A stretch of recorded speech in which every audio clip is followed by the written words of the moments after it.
is, son. You could get up and join me too. Betwabu, everybody. Betwabu, beautiful people. Betwabu, top of the day. Happy Tuesday.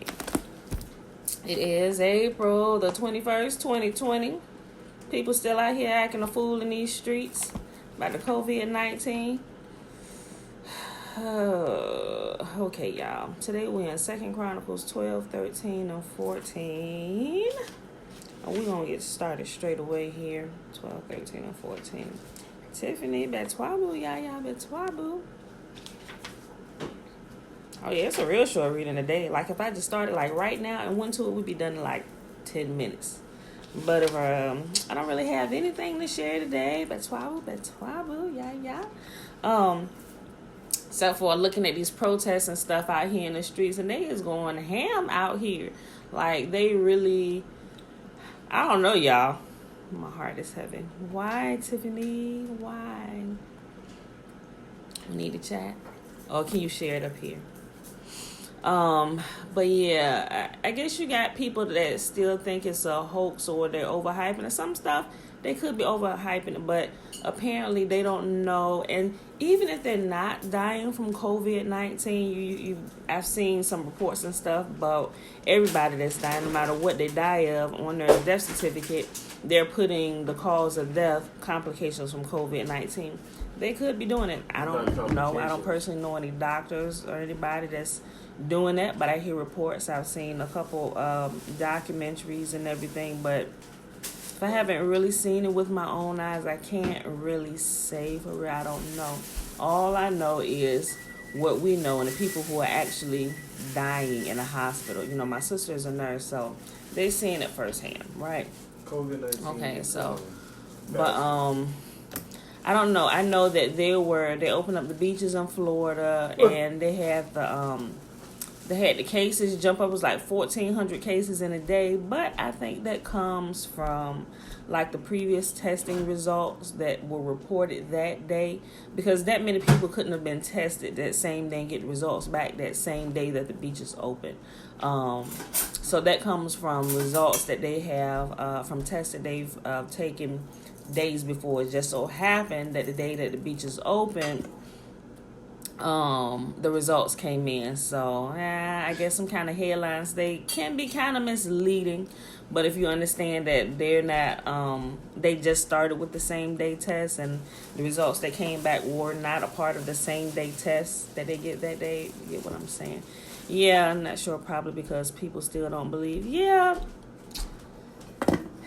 Tiffany, people is hard-headed, and granted, they want to get back to work. They want to make money and stuff, and I get that. I truly get that. But if this is a real thing, which it is a real thing, you got a whole bunch of things going on. You really do. You got them. They talking about the 5G and all these other things. You got conspiracy, overhyping, but you got people really dying. Then they say the hospitals are not overcrowded like they say they are. Then you've got them, and it could have been preparation ahead of time, but I'm telling y'all, my gut feeling is, and I know, like I said, Yahuwah doesn't give out like random information just because. It seems to me, well, I mean, I know this is going to get worse before it actually gets better. Even though they may seem like they got a little bit of breathing. Oh, things are normal. I'm telling you, things ain't normal. People going back to, you won't catch us out there. You know, we'll be outside or whatever, but we're not going like to the crowded place. We're going to still be following these rules or whatever. Because I'm telling you, as sure as I know, my name is Pam and I was born a female. What's going to happen is we're probably really going to see a big spike up in these cases or whatever. I hope not, but more of a spike. I think they're really jumping the gun. And you got the people out here in the streets protesting and stuff. They calling for their own demise. Like, they really are. Like, I get it. You got bills to pay and stuff. But you can't pay bills when you sick or you dead in the grave, you know. So some people just not being smart at all. They're really not. And you got the information coming out about Dr. Fauci and everything. And we think Dr. Fauci just became famous right here in COVID-19. Dr. Fauci has been on the scene for many, many years, and quite a few presidential administrations where he's like the head doctor. Y'all, I'm going to post... There were a couple things I seen on Fauci. They did one. It's one called I think is Dr. Fauci Exposed or whatever. But they got a lot of good information about him and his history in the previous administrations and what he's done. You know, so I'm gonna post that here in the link if y'all haven't seen it. Some of you may have seen it. I've seen it. I don't. Did I? I've seen it floating around YouTube, but I'm not sure that I've seen it. You know, somebody sent it to me inbox on Facebook, you know, but I haven't seen it like in the scroll. I just seen it in my inbox on Facebook. So I'm gonna try and pull it out of my inbox and post it here in the comments or whatever. Or if I can't do that, I'll just get the link from YouTube and post it here so you can see it. But guys, this thing, let me tell you, Yahuwah doesn't let anything happen or come upon his people unaware. You know, even if this thing is man-made and playing, which it was created in the lab, you know, but Yahuwah knew that. Nothing is hidden from him. He knew all that. That's why he warned his people ahead of time. Get us ahead of the ball, ahead of the game, because we may not be privy to some information, so we get the information directly from Yah, you know. But all the steps and stuff that they're taking, this has been in play for years, y'all. And this little video about Dr. Fauci, it'll shed some light on a couple things. I found a couple things, and if y'all want to watch it, I'll post it in the comment section here today, and I think I'll post it on my page too. I don't know. I'll post it here in the comments section or whatever. And I probably will go ahead and post it on our page today so you can see it. But you know, even though it was man-made and they super hyping it or whatever, the fact is people are still dying. People, although they may not be dying, or some may be dying from the complications of COVID-19, but some other people who've already had previous issues where the immune system has been compromised, they're dying from complications because of that, because they got the bug and their body wasn't strong enough to fight it off. Either way, the cause of it all is this whole virus of COVID-19, and people are getting it, and they're going into eternity. They're going into eternity. It's just AIDS on drugs. Yeah, yeah. I mean, COVID-19 is not the thing that kills you. It's the bacteria that enters your body that kills you. COVID-19 is literally just AIDS, but just a hyper version. Yeah. It destroys the immune system, and then bacteria comes in, messes with your lungs, and then you start to have problems, and then you die, because the bacteria that goes to your body can kill you in a matter of a day. Yeah. But it's just your body cells that help you resist them. Yeah, listen to Dr. Jeremiah over here. He's been doing a little bit of research and stuff. But yeah, the strain for that, it's been mutated and manipulated in the lab and stuff, and they did. And I think this one video, it'll tell you the different viruses that were added to it. Like they took a combination, because you know they keep the viruses in the lab, this strain or whatever. That's how they began to develop vaccines for them and everything. So they got viruses, the strains, they keep them secured in a lab. So with this one, they took a little bit of this, a little bit of that, and a little bit of this, and a little bit of that, and we mixed it up. We're going to create a whole nother thing. Now, I've seen something to where they said, they even put it in a movie, that they do this to be ahead of the game, just in case other countries decide to attack us with biological chemical warfare, that they're testing and doing all this stuff ahead of time. That way, if we do get attacked by another country with it, we'll already have a vaccine on hand to fight it off. I don't know how much I believe that. Logically, that makes sense, but I don't know how much that I believe that. It doesn't make sense. With the whole depopulation agenda and everything. So it doesn't make sense, because how you know what virus that they're releasing? Right, yeah. I mean, they all in cahoots together, y'all. They all in cahoots together. So, you know, y'all be with us. All right, y'all, let's read today. 2 Chronicles, chapter 12, 13, and 14. And it came to pass, when Rehoboam had established the kingdom and had strengthened himself, he forsook the law of Yahuwah and all Israel with him. And it came to pass that in the 5th year of King Rehoboam, Shishak, king of Egypt, came up against Jerusalem, because they had transgressed against Yahuwah. with 1,200 chariots and 70,000 horsemen, and the people were without number that came with him out of Egypt, the Lubims, the Sukims, and the Ethiopians. And he took the fenced cities which pertained to Judah, and came to Jerusalem. Then came Shemaiah the prophet to Rehoboam and the princes of Judah that were gathered together to Jerusalem because of Shishak, and said unto them, Thus saith Yahuwah, ye have forsaken me, and therefore I have also left you in the hand of Shishak. Remember, pay attention to the pattern or whatever. Whenever Yahuwah's people turn away from him, Yahuwah completely just lifts his hand. He said, okay, let's see how you like being in the hands of your enemies, Whereupon the princes of Israel and the king humbled themselves, and they said, Yahuwah is righteous. And when Yahuwah saw that they humbled themselves, the word of Yahuwah came to Shemaiah, saying, They have humbled themselves, therefore I will not destroy them, but I will grant them some deliverance, and my wrath shall not be poured out upon Jerusalem by the hand of Shishak. Nevertheless, they shall be his servants, that they may know my service and the service of the kingdoms of the countries. So Shishak, king of Egypt, came up against Jerusalem and took away the treasures of the house of Yahuwah and the treasures of the king's house. He took all. He carried away also the shields of gold which Solomon had made, instead of which King Rehoboam made shields of brass, and committed them to the hands of the chief of the guard. They kept the entrance of the king's house. And when the king entered into the house of Yahuwah, the guard came and fetched him, and brought them in again into the guard chamber. And when he humbled himself, the wrath of Yahuwah turned from him, that he would not destroy him altogether. And also in Judah things went well. So King Rehoboam strengthened himself in Jerusalem and reigned. For Rehoboam was 41 years old when he began to reign, and he reigned 17 years in Jerusalem, the city which Yahuwah had chosen out of all of the tribes of Israel to put his name there. And his mother's name was Naamah the Ammonitess. And he did evil because he prepared not his heart to seek Yahuwah. And the acts of Rehoboam, first and the last, are they not written in the book of Shemaiah the prophet and of Iddo the seer concerning genealogies? And there were wars between Rehoboam and Jeroboam continually. And Rehoboam slept with his fathers and was buried in the city of David.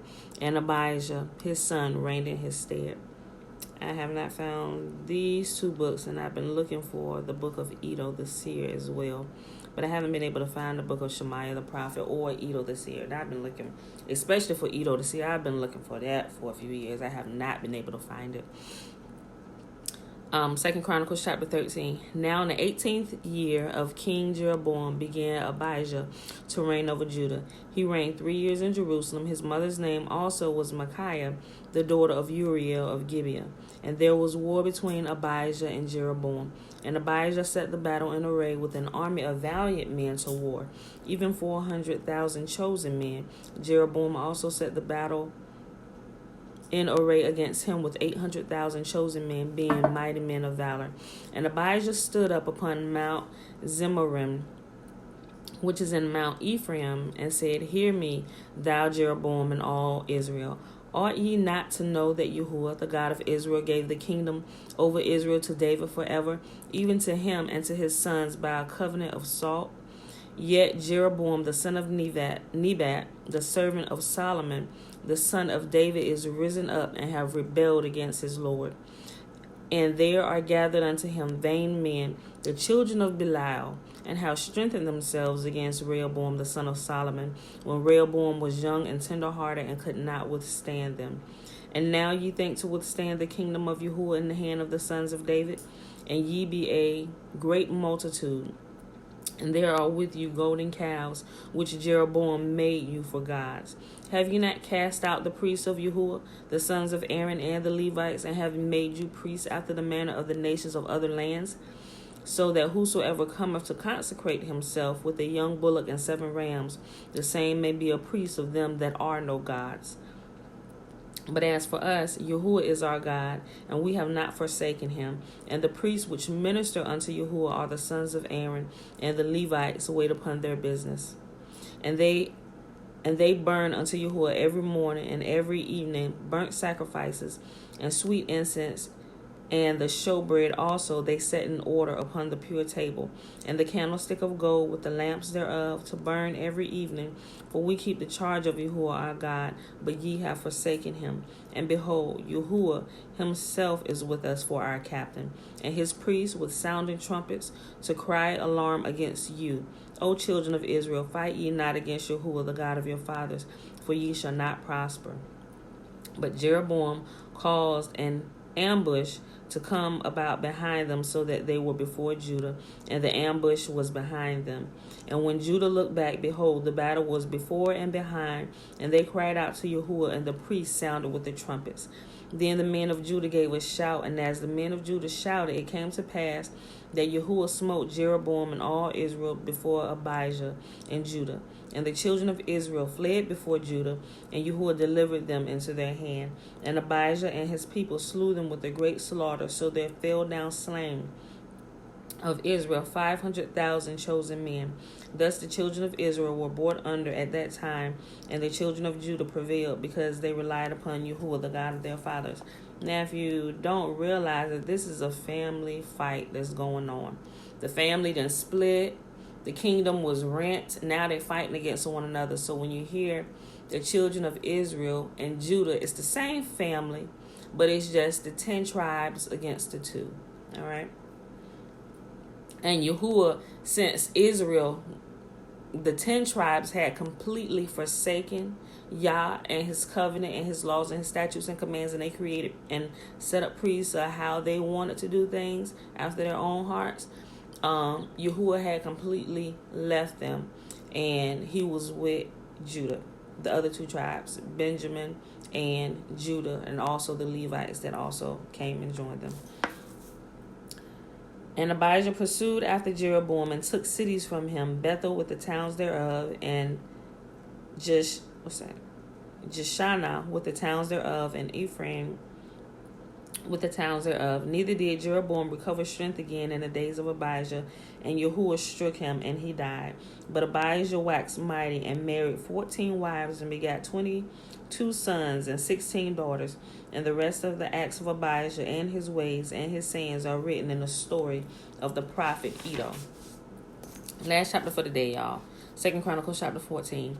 So Abijah slept with his fathers, and they buried him in the city of David, and Asa his son reigned in his stead. In his days, the land was quiet 10 years, and Asa did that which was good and right in the eyes of Yahuwah his God. For he took away the altars of the strange gods and the high places, and brake down the images, and cut down the groves, and commanded Judah to seek Yahuwah, the God of their fathers, and to do the law and commandment. Also he took away out of all the cities of Judah the high places and the images, and the kingdom was quiet before him. And he built fenced cities in Judah, for the land had rest, and he had no war in those years, because Yahuwah had given him rest. Therefore he said unto Judah, Let us build these cities, and make about them walls, towers, and gates, and bars, while the land is yet before us, because we have sought Yahuwah our God. We have sought him, and he hath given us rest on every side. So they built and prospered. And Asa had an army of men that bare targets and spears, out of Judah 300,000, and out of Benjamin that bare shields and drew bows 280,000. All these were mighty men of valor. And there came out against them Zerah the Ethiopian with a host of 1,000,000 and 300 chariots, and came unto Marishah. Then Asa went out against him, and they set the battle in array in the valley of Zephathah at Marishah. And Asa cried out unto Yahuwah his God, and said, It is nothing with thee to help, whether with many or with them that have no power. Help us, O Yahuwah our God, for we rest on thee, and in thy name we go against this multitude. O Yahuwah, thou art our God, let not man prevail against thee. So Yahuwah smote the Ethiopians before Asa and before Judah, and the Ethiopians fled. And Asa and the people that were with him pursued them unto Gerar, and the Ethiopians were overthrown, that they could not recover themselves, for they were destroyed before Yahuwah and before his host, and they carried away very much spoil. And they smote all the cities round about Gerar, for the fear of Yahuwah had come upon them. And they spoiled all the cities, for there was exceeding much spoil in them. They smote also the tents of cattle, and carried away the sheep and camels in abundance, and returned to Jerusalem. And that, my beautiful people, is our reading for today. And something I want to reiterate, y'all.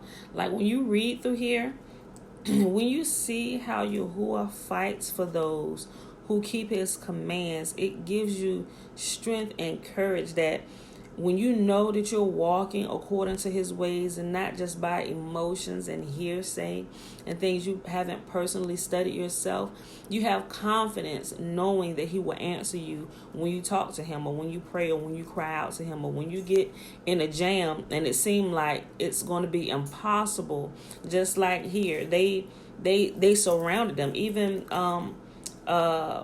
before Abijah started to reign, they ambushed them before and behind, and there was no way. And Judah cried out to Yah. The king cried out, and Yahuwah, he caused all of them to flee. So in a situation that seemed impossible, when you're walking upright before Yahuwah and Yahuwah himself calls you righteous, amazing things happen. And they're always saved. They are always saved, no matter how impossible it may seem. And that's what we see all the way through here in the Old Testament, from Genesis to Malachi. He always, for those who stand for him and keep his commands, he said, if you walk in my ways and you keep my commands, you will be blessed all your days. And when you cry out to me, I will hear you and I will answer you. The same thing. It's still the same today. And that's why I really wish people would actually read this. Because just having a New Testament knowledge of stuff, you don't really get a solid. I don't personally think, just because I've done it, I don't think you really get a solid foundation for real. You're easy to be swayed back and forth. And when things don't happen, like magic tricks, like we're taught a lot of time in the churches, sometimes we get discombobulated. Our faith tends to wane a little bit. And it's like, oh, well, what is this? But they don't realize their foundation has to come and it has to be built back here. It has to be built back here. Otherwise, you're just an emotional mess all over the place, screaming out the name of Jesus, and when nothing happens, it's just...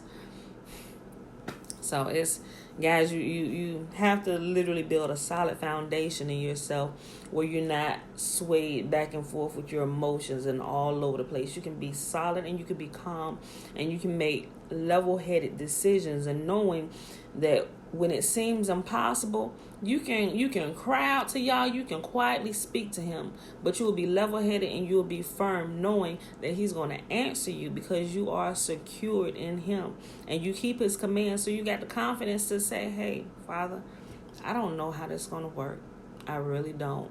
But I know that I've done all I'm supposed to do, and I know I'm walking in your commands. I need your help. Please help me. And a lot of times my prayers are just like that. I'm not all, oh, Father. I'm not. I'm really not. I've never really been like a super emotional person. My husband used to joke me. He said, do you have any emotions at all? You just seem like you're mute all the time. It's like, no, it's not that. Because I realize emotions and all the screaming and stuff, it'll take you off the deep end. I watch people do that. And it's not healthy. Not saying that if something traumatic happens that you won't be, but you can immediately rein yourself back in, and you can literally be the calm in the storm, and you can be level-headed for others. And it's just something I've learned over the years how to do. And by having a foundation, actually knowing what Yahuwah said, I'm not somebody who's easily swayed, and you can't fool me anymore.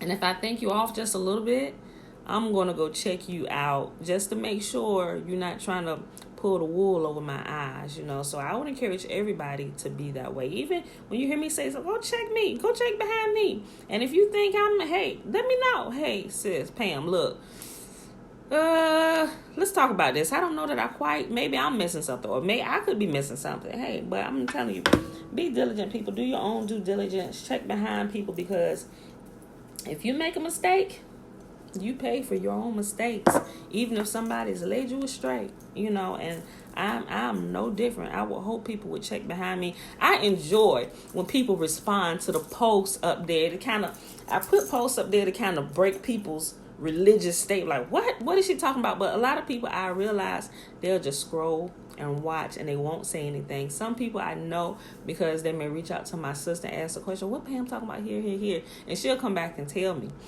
so I know people are looking, or the people may send me inboxes about different things, and some people, they'll just jump right in and they'll start responding on stuff if they don't agree or whatever. I was like, come on, man, well, okay, let's go through this. So I really like when people interact, just to see, because a lot of time people, when you're raised in a church, you automatically put up this heresy. Nope, that's wrong, sis. That. I'm like, okay, show me, help me grow. Show me where I'm wrong. And a lot of people are not willing to. They don't want to put in the work. They just want to throw them and go on about their business. And that doesn't help people. It really doesn't help people. The people that's watching. And if I was off, it wouldn't be helping me, because you just thought, get yourself together. I'm gone. I'm like, okay, well, if you see that I'm wrong, help show me, where am I wrong? Or is it that you could be wrong? It could be vice versa, but y'all get what I'm saying. So with that being said, I hope y'all enjoyed the reading for today. It is Tuesday, April the 21st, 2020, day 126 of reading through the book of the law and the prophets. And we read 2 Chronicles 12, 13, and 14. Also, y'all, for those who are keeping track, and according to the count of keeping the Sabbath days, today is technically a Sabbath day. And I was debating last night whether, because I was doing the tracking, but this is the last Sabbath of the first month, according to how we reckon time, how Yahuwah told us to do it. And you get the bits and pieces. You can pull them out of here, but if you don't really know what you're looking for, you just kind of gloss over it like I did for so long. You can pull it from the book of Enoch, the book of Jubilees,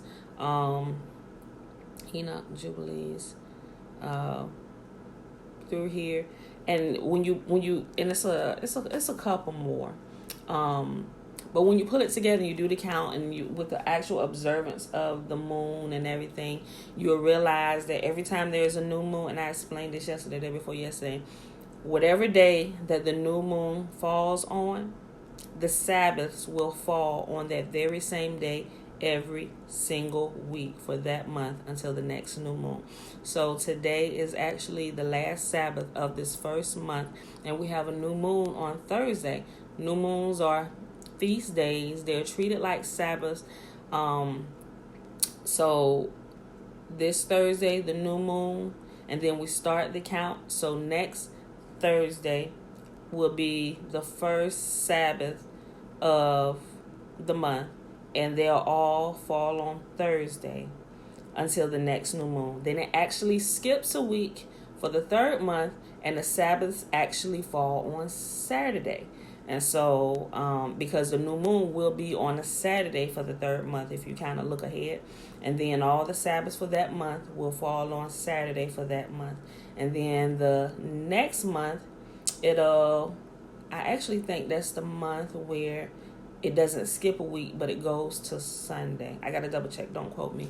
But I'll post it in here, y'all.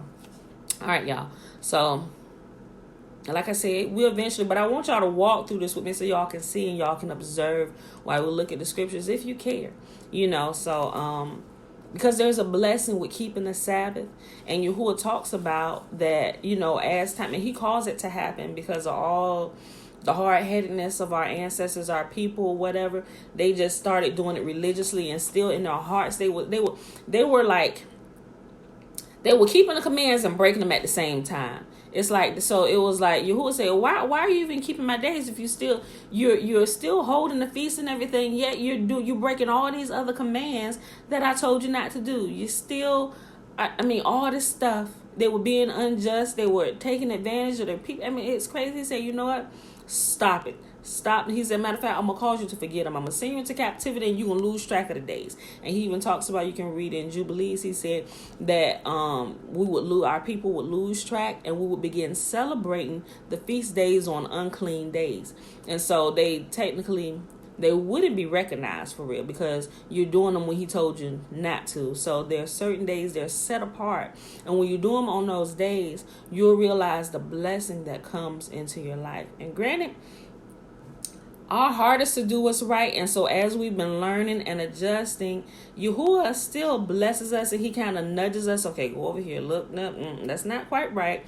Keep looking over here. And he kind of leads us. It's kind of like this, I don't know, this scavenger hunt, so to speak. Y'all like scavenger hunts or things that make you use your brain when you figure stuff out, but it's exciting. So when I found, it's like, oh my gosh, look, y'all. So I'd be super excited to share it with y'all, but I want y'all, I want y'all to be interested. I mean, if you're not, okay, that's fine. But if not, if you see something, I want you to say something. It'll help me to double check myself as well. So I appreciate the criticism and the feedback that I give, whether if it's nice or whether it's nasty, because some people done gave me some nasty feedback on the inbox or whatever, and it's okay. I won't respond to them in nastiness. I'll just read, okay, well, okay, and I'll take it and I'll double check myself, and I won't go back and forth with them, but I just double check myself to make sure. I was like, oh, but did I say that way, or okay, I might need to really look at myself in the area, so I'll take criticism however it comes, and I'll adjust myself, not for you,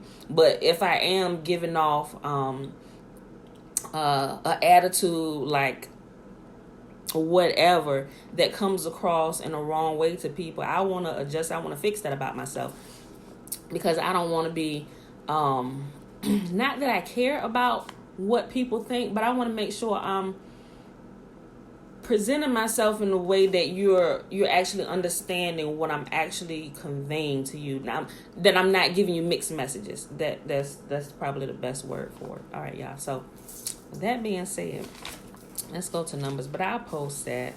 I'll post all that in the comment section here. So, blessing found in Numbers chapter 6 verses 22 through 27. May Yahuwah bless us and keep us. May Yahuwah make his face to shine upon us and be gracious unto us. May Yahuwah lift up his countenance upon us and give us his peace. All right, y'all. Love y'all. And I will see you bright and early in the morning. Peace.